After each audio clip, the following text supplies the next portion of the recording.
We've got tips and recipes for healthy living. So for fun and inspiration, come and join us in the raw food world. Welcome everybody, this is Matt Monarch with the Raw Food World TV show. And today is January 22nd and it is Thursday. And right now I have Angela with me. And what we're gonna do today is answer a bunch of questions that people have been asking us. First, I would like to answer a question from Bree actually, and they saw me juice fasting and they had some questions. First off, I'd like to say I finished the juice fast. Remember all those persimmons that I bought at the farmer's market? Well, I bought a lot of them and they're all gone now. So that was an interesting experience. And so now I'm just back to eating my regular amounts. And so the question was, they said, is it okay to eat green foods, and how much, pretty much, on a juice feast?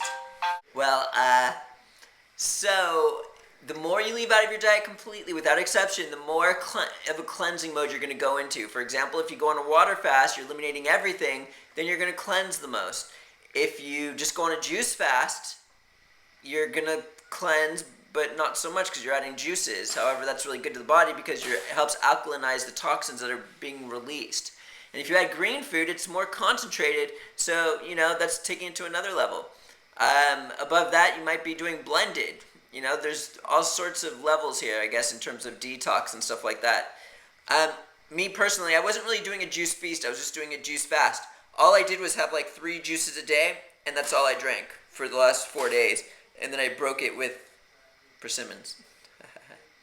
So, Angela has a bunch of questions from a lovely person, and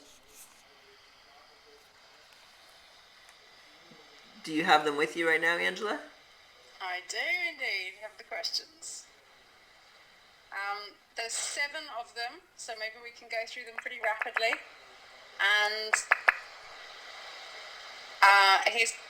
let's just take them in turns, I guess, or something. Okay, as you travel around the world, what sort of water do you drink when you're in Thailand, for example? Bottled mineral water, or do you take water filters? You want to answer that? Sure. I drink bottled water. Okay. Okay.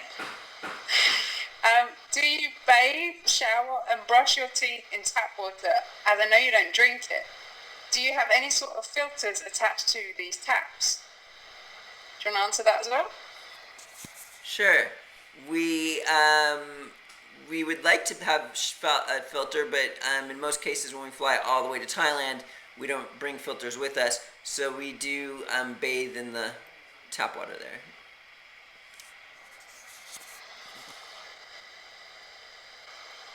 Cool. The next one. I've noticed on your daily food logs that you don't include high vibrational superfoods such as crystal manna, suma, and the Ethereum powders. There's not actually a question there, but I guess my comment would be, I have actually been having some crystal manna and some blue manna in the last week, just because I had some here. Suma I used to take sometimes.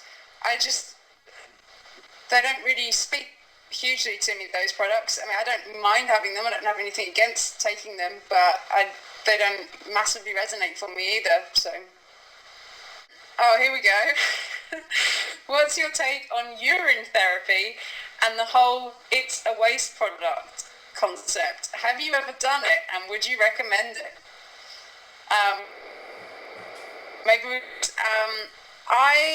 Yes, I've tried urine therapy both topically and internally. Topically, I notice benefits from doing it. Drinking it, I don't know, it doesn't appeal to me that much. I tried it, it was alright. It doesn't, I just, I just did it once. Mr. Monarch? You could not pay me $1,000 to drink my own urine. And there was one time where I knew someone that did urine therapy, and they smelled of like their own urine. It was like coming out their pores. It was quite crazy. The reason why people derive benefits through doing urine therapy orally is because you're simply just recircling your antibodies throughout your body, and the antibodies help combat foreign objects such as bacteria and viruses. However, there's other thoughts that you're also reintroducing heavy metals into your body that you're eliminating through your urine. Regardless, I would maybe use urine therapy topically, but for me, it's just not going to happen. So, all right. There's two more questions. One is, what would your main piece of advice or wisdom be for this person? She is a 20-year-old on this path.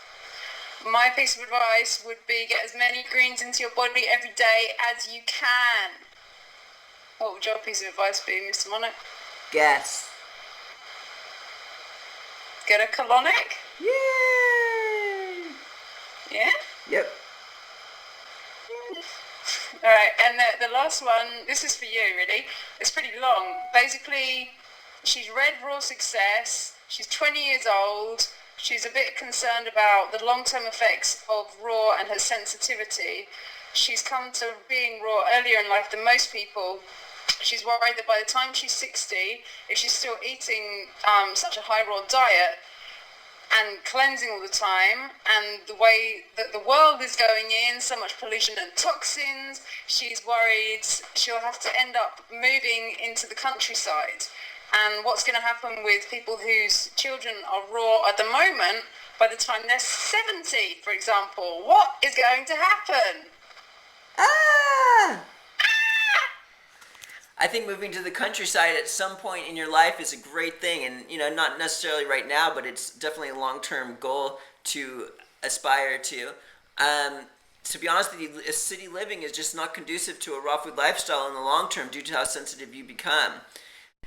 Now, everyone has kind of like a negative aspect of where the planet is going and where it's going to go. I try to look at it a different aspect of, okay, I think it's going to get better. I just read an article today, which was awesome. It actually says, due to all the environmental friendly things that people have been doing in the U.S., everyone's lifespan has increased by 21 days or 21 weeks or something like that. It isn't much, but they're making higher quality waste for protect the environment, and I know it's not ideal in the way it should be, but I'm hoping that in the future things will become better instead of worse. So regardless, I think it's a great idea to move into a clean environment. And also, when you do this, when you become on a raw food diet and you become so clean, you become very sensitive, if you go to a place that has seriously pristine, clean air, it's like a drug. You're just like, oh my God. It's like you get high and you feel that. And it's like bliss. And it's something that I can't wait to go to, and that's where I've always wanted to be ever since I've experienced that. It's quite profound. So, that was the last question, baby girl? That was the last question. Thank you, Holly, for all of your questions. Okay, and lastly, before we sign off here, people have been asking me a lot about the dogs, and they're doing great. Little Panda that I was feeding with the dropper when she wasn't doing well is so fat right now and adorable. It's great. Sandy still lies around a lot. She has a lot of healing to do, and we're going to bring her in for surgery to get an operation to fix her leg. They need to shave down the back part so she can put it down, and the muscle grows around it, and it should be fine. Sandy should be fine after that. So I'm trying to make an appointment as we speak, and I'm hoping to get that done within 2 weeks, and I'll feel a lot better about that. So it's just a matter of time, and I'll keep you posted on them. And, well, that's it for today. This is Matt Monarch with the Raw Food World TV show, and we'll see you tomorrow. Thanks for joining us. We'll see you again at the Raw Food World.